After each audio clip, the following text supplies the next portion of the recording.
Hello, welcome back. I am just recording a bunch of videos today and the light is like fading, which is why you can see shadows on me now. But I want to talk about Glossier today. I think I'm gonna call this video like the fall of or the new era of Glossier, something like that, because this is a brand that I have loved for a long time that I have definitely lost a lot of interest in the last year or two. And I think that there's some very key ways that that's happened and reasons why that's happened. And I kind of have some ideas of how Glossier could flip it. And I just kind of want to talk about what I think about it and introduce you to the brand if you don't know it. So if you're interested in that, stick around. I think I'm going to put chapter markers in the video to show you different sections about what I'm talking about. So that way you can kind of follow with my thinking, because the video is just going to be all over the place. So if you're interested in that, keep watching and give it a like and subscribe. This one might get me in trouble, so we'll see. Let's start at the beginning. The CEO, or the founder, I should say, of Glossier is Emily Weiss. She worked on photo shoots as a stylist and as an assistant in the mid-2000s. After college, she had interned kind of in the space. And while she was working on these shoots, she started to recognize different products that people liked or little industry secrets and met a bunch of people. And so Glossier started through a blog originally called Into the Gloss. Into the Gloss was started in 2010 by Emily. It's where you would go to get product reviews, insider secrets about beauty and the way that, celebrity makeup artists do different things. It was a place to read different thought pieces and interviews with people. And as Into the Gloss grew, it grew a very intense cult following. It was your friend in the beauty space in a world where beauty felt unattainable, largely corporate, catered towards one specific look and one specific type of person. So Into the Gloss was just a great mediator in between high-end beauty and casual everyday beauty for like the normal, primarily girl. This wasn't really catered towards the larger population. And it really grabbed a hold of attention of a lot of like younger millennial women. And that's who made up the cult following for the most part. Through that explosion and that really intense reader interest, this was the time that influencer brands really started to become more of a thing and more capable and possible, because all of a sudden you could build a brand off of a following that you already had and hope that you could convert those people into customers. And so that's what Emily Weiss did. Take all of this. You got a lot of readers. She wants to create a brand. She creates Glossier in 2014. And Glossier starts with 4 products: the Soothing Face Mist, the Balm.com Lip Balm Salve, the Priming Moisturizer, and the Perfecting Skin Tint. And these 4 products were like the quintessential Glossier staple. They were some of the only products for the first long while. And it really struck a chord with the beauty world. This was at a time where in the mid-2000s, 2015, 2016, everybody was doing really heavy blocking out brows, full beat, full glam. And Glossier was the exact opposite. It was like, take who you are and just enhance a couple of things, or just smooth over a couple of things and be gorgeous and effortless and glossy and beautiful and, rich and skinny and white and have perfect skin. That was the aesthetic that they were selling. Ever since then, they've created a bunch of different products, and the slogan has always been skin first, makeup second. It really affirms the idea that you can't change much about yourself, and you shouldn't want to with makeup. You should just want to enhance what you already have. For example, the Perfecting Skin Tint, one of the very first products, is like an almost no coverage foundation or BB cream or tinted moisturizer. It's a great product for specific things if you want that, but it is not conducive to people who have acne. It is not conducive to people who have hyperpigmentation or any tone or skin issues or skin texture. And especially at the beginning, if you were an oily girl like me, none of these products would work for you. They were not meant for it. They were meant for the dry skin, fair as hell women of the world, which in some ways I'm sure is what Emily Weiss kind of is. And so it makes sense why she would make products for herself and the people that were in her world. As we will go through, that vision does not necessarily scale when you're trying to become a billion-dollar beauty brand, which, spoiler alert, Glossier becomes. In 2019, Glossier is valued at $1.1 billion. And we're gonna kind of talk about like how they got there and what they need to change to keep this momentum going. So like I just mentioned, in 2019, they had a $1.1 billion valuation from launching 5 years earlier. That is for any space, that is an incredible amount of growth very quickly. And part of it came because they deserved it. The branding is really clean, it's fun, it's approachable, it has a sense of style and character while still being refined, and it feels like your friend without being your friend. And the reason why I mention this is because one of the very first things that Glossier did when they opened stores and on their online store is their support team and their salespeople are called editors. And editors are supposed to be your friend at the brand. It's people that you can message when you need help with a color or a shade match or a question or a product idea. And they're supposed to be really approachable and friendly and kind. One of the things that Glossier did, I feel like poorly, is as they expanded and as they brought on a lot of customers, they didn't seem to scale the editor team appropriately because customer service and support is an expensive business and it's not something that most businesses want to spend money on. And I think Glossier fell victim to that because the editors used to be really approachable and nice and quick to respond. And nowadays on Instagram and on Reddit, I just see people talking about how the support that they received was not about their problem, it was about somebody else's, how an order was lost, how they haven't heard from the brand in 10 days. And it just seems that they have kind of lost the ability to keep up with the demand for rapport and questions. Because when the brand builds itself as your friend, when they get big and they're a billion-dollar brand cannot be your friend. And that tone and vision has never really been retired from Glossier, and I really think it should be. Because they had a billion-dollar valuation in 2019, and then of course the pandemic hit. They had to raise prices. Emily Weiss stepped down finally as the CEO, and they brought in a new CEO. So she's still a part of the company, but she's not in management role, which is probably for the best, because in 2022, over the course of that year, they laid off 100 of their staff members, and most of them were corporate staff members. Glossier has now turned a leaf. They are selling in Sephora. They are no longer direct to consumer and only on their website, and they are trying to scale as fast as possible.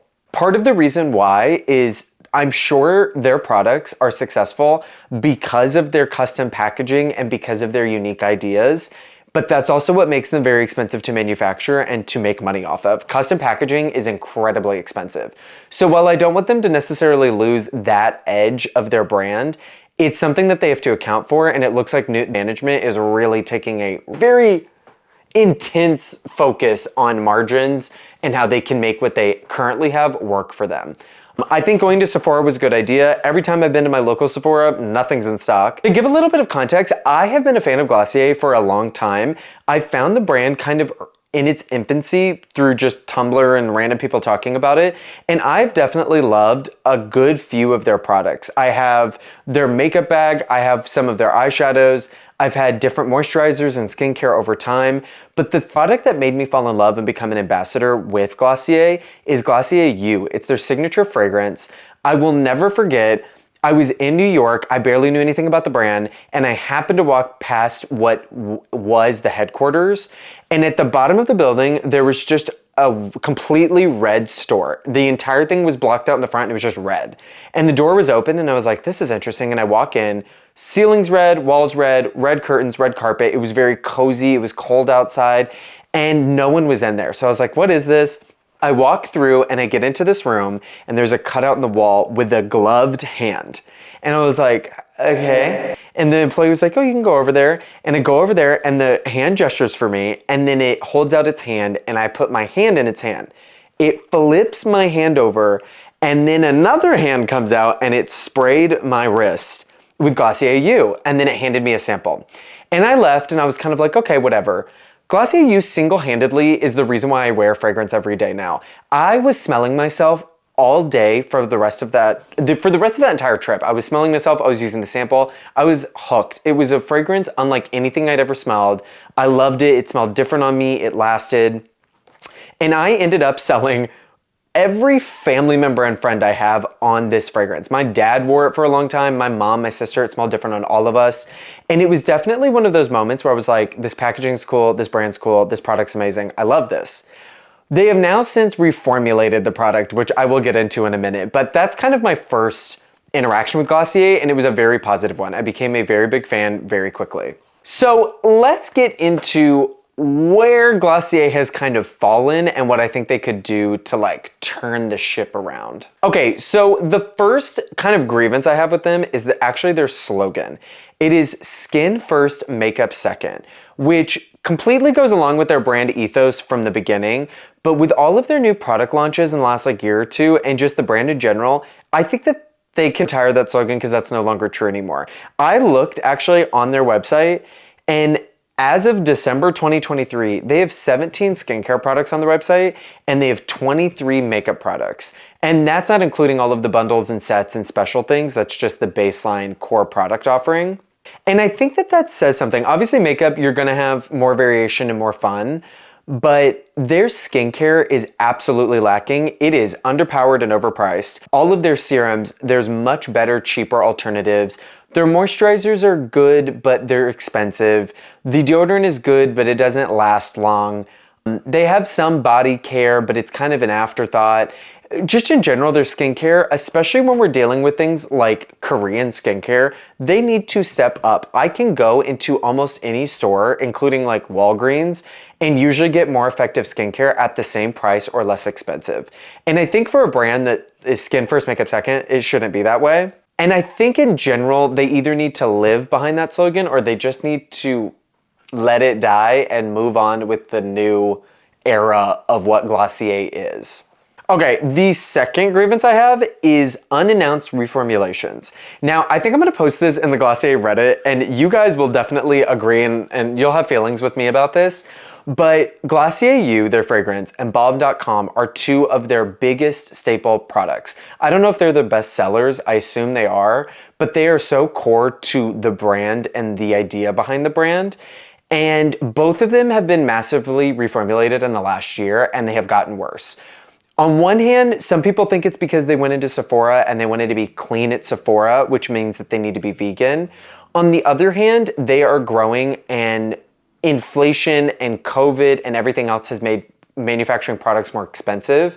And if I had to guess, the reformulations have probably been in response to growing prices in manufacturing, not necessarily just veganism at its core. But Glossier U, for example, doesn't last as long and smells different. Balm.com is now vegan and it sucks so bad. They came out with limited edition holiday flavors, and those are in the OG non-vegan versions because they've received such insane backlash to changing one of their biggest products formulas without really telling anybody. We got an announcement that it was happening, but nobody knew how much stock was left and nobody knew when it was exactly the old version was going to go off the store. So if I had known, I would have definitely bought up. I kind of wish that they had the OG version and they had the new version so you could test and you could still buy which version you prefer. But that did not happen, and they've just received an insane amount of backlash. Every single post on Instagram has somebody talking about it. Everybody on Reddit is talking about it. And I just wish that they would talk directly to consumers about what they're thinking or planning or doing, because everybody is speculating. And when people speculate, all we're going to get is confusion and upset and anger and lies and misinformation and stuff. And it would just be easier if whenever they wanted to reformulate a product, there was an entire campaign about why they were doing it, and they offered both at the same time. I think that would change everything. I mean, in an ideal world, I would love it if they offered the OG and the vegan or the new version, but you know, that's probably not going to happen. Another small thing that I feel like they need to address, most of their products are only sold through their website, but now that they're in Sephora, it's a little confusing. For example, when limited edition holiday merch came out, there was a coffee tea tumbler that everybody wanted, and it went out of stock very quickly. There was not a marker on the website of how much was in stock, so you didn't know whether to buy it or not. Because of that, and because they're not going to manufacture more, there are scalpers that bought a ton at the beginning that are now selling these I think $20 tumblers for $200 on Depop and eBay and stuff, which is crazy because these scalpers only make money because they know these products are going to be scarce. And I think Glossier needs to do something to try and preempt these people or verify that you're an actual customer or limit the amount of orders per item or per email or per address, because it's just once again created another bad wave of press of really diehard fans of the brand that are disappointed that they aren't able to be fans of the brand, if that makes sense. Even with the formulation comment I made earlier, the products feel personal to people. So when you change something like a moisturizer that somebody's used for years, it feels personal. You feel like you've lost something that was a staple about you and your routine. It definitely is a bad taste in the mouth when you feel like you can't get access to what the brand provides. I say things are in stock and not because on the flip side, when they had the limited edition holiday balm.coms, the balm.coms, one of the flavors sold out on their website, and on DMs and on Instagram, they said, we are not restocking this, that was it, it's sold out. 2 weeks later, an entire stock shows up at Sephora because I assume they either delayed the launch at Sephora or, stock just took a long time to get to stores. And so then all of a sudden, something that was sold out that people didn't think they could get anymore, they could get at Sephora, but they couldn't figure out where it was. And the brand had already said it was sold out, so nobody was expecting it. And I was one of those people. I ended up going to Sephora and buying the balm.com that I wanted. And I was excited that I was able to get my hands on it, but it was a little bit of a confusing and frustrating experience not knowing when and where I could just buy something. At the end of the day, I just want to buy something and give them money. And sometimes they make that hard.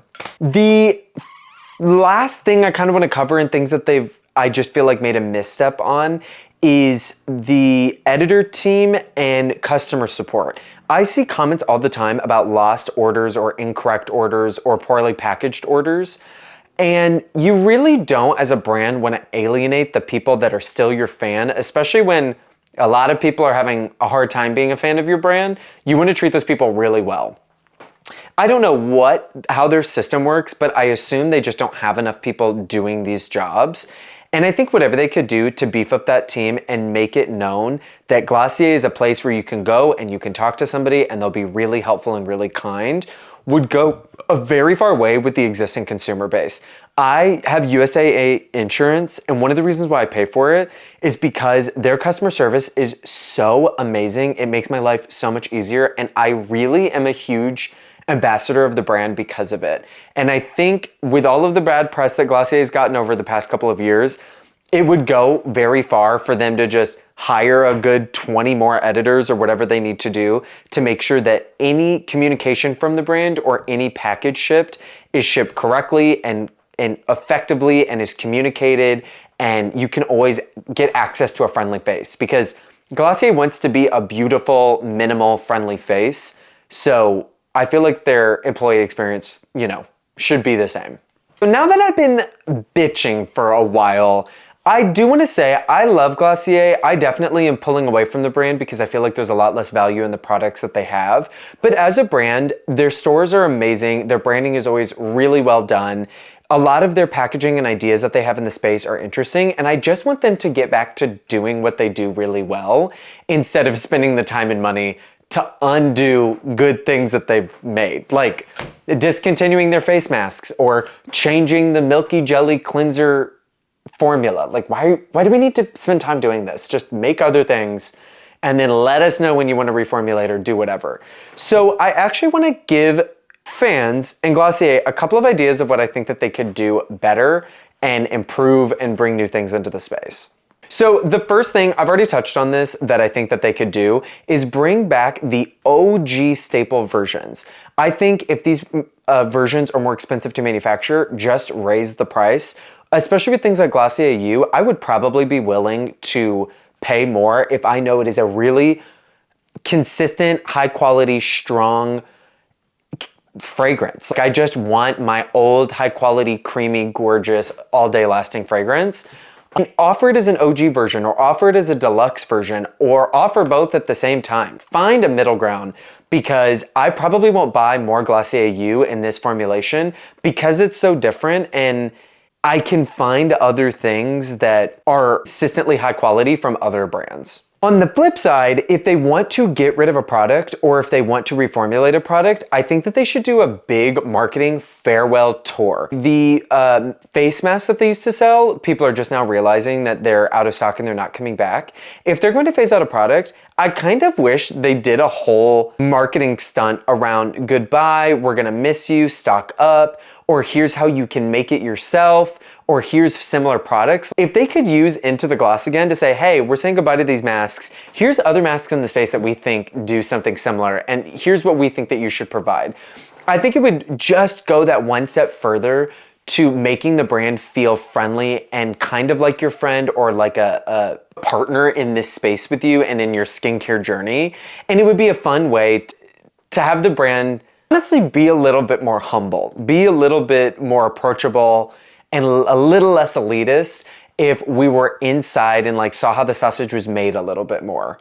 Along with my previous comment about hiring more editors and having the customer to employee experience being higher quality, I think if they could dedicate a person or a team to just responding to the majority of the comments that they get online, when we don't get responses to the comments, bring back OG versions that people ask in every single comment section, people are only going to get louder and ask them more and get upset. If somebody could come in and just say, hey, we're hearing you and we're exploring it, or we're hearing you and we're never gonna do this, and have a post about it and address it, people will definitely have backlash to whatever the response is, no matter what, but at least it would be a final period or a final statement in that discussion instead of us just making up things and talking to each other online and getting upset because we'd never hear from the brand and we feel like we're yelling at them.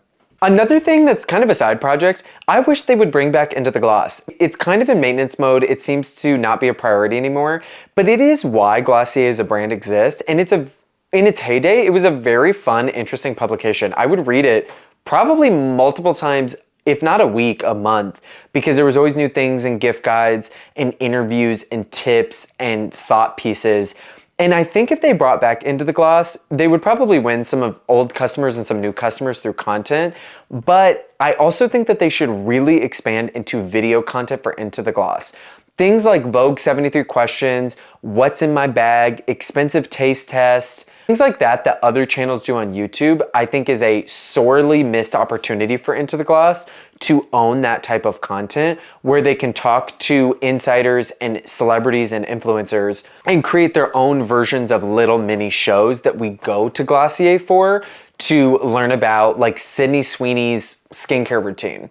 Even if she doesn't use any Glossier products, that coming from the brand, I think strikes the right tone and it aligns them with the right people. And it's just another touch point to get me to go back to Glossier and buy. Because at that point, they have a little bit more of a consistent feedback loop with customers and the content that they react to. And in general, I feel like when a brand does its own thing and is in their own world and doesn't make their own content and doesn't really seem to respond to other content, they seem a little tone deaf. They seem a little millennial and a little out of place, honestly. Oops, I just hit my camera. So if it changed, sorry about that. My final thought, I've got a bunch, but I'm just gonna kind of make these my final thoughts. If anything, to stay relevant, Glossier really needs to launch into new categories. They've got makeup, they got skincare, they have a ton of merch, and then they have body care. But when they talk about skin first, makeup second, or when they talk about enhancing your natural beauty and things like that, there's other ways we can go about doing this. Hydration and exercise are key to the way that you look and feel. They're not necessarily approved and their effectiveness is a little questionable, but ingestibles and supplements is a space I could see Glossier getting into in a way that makes sense. A lot of people take supplements and there's anecdotal evidence that it helps them, and I feel like that would be an interesting space for Glossier to move into and kind of see what their take is. I see a lot of new direct-to-consumer brands trying to sell these types of products, or even like AG1 selling a vitamin nutrient supplement. It makes sense as a crossover with Glossier, and I would love to see them explore that type of general beauty and wellness avenue. Another thought is the limited edition products that they make. I think they should probably make more of, but that's part of the appeal. But there should be some level of like a calendar or notification of kind of what's happening. They don't need to spoil it for us and tell us what's gonna go on, But if I knew that they were gonna come up with holiday sets, then I would better be able to plan, oh, they're doing holiday sets again this year, so that's something I'm gonna wanna get. Or, oh, they're gonna do an exciting summer launch. I don't know what it is, but it's gonna be in the summer, so that'll be really exciting. I think that they can build up better excitement and interest in those types of launches and get ahead of press as opposed to launching something out of the blue and then dealing with bad press because it's not what people expected or they didn't see it coming or they're surprised. And it would just go really far, like, I don't know, creating a little bit more community around what Glossier is as opposed to just another brand that like spits out products and, you know, markets to you and sends emails and doesn't respond to comments and stuff like that.